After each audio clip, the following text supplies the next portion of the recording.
Welcome to this video. I'm going to be showing you how to fix it if Gmail is not receiving emails. So the first thing you need to do is open up Gmail.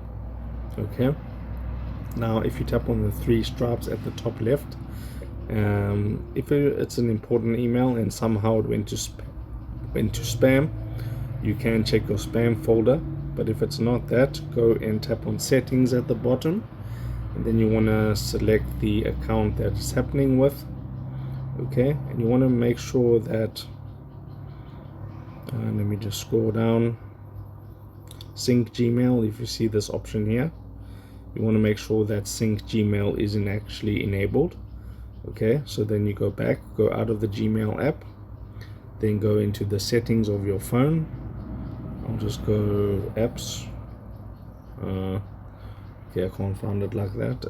You need to find the app settings. Okay, so tap onto apps, and then I'll just search for Gmail. And then what you want to do is just basically force stop it, and then open it up again.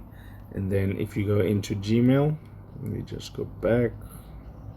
If you go into Gmail, you should start receiving emails. If this helped you out, drop a like on the video and subscribe to this channel.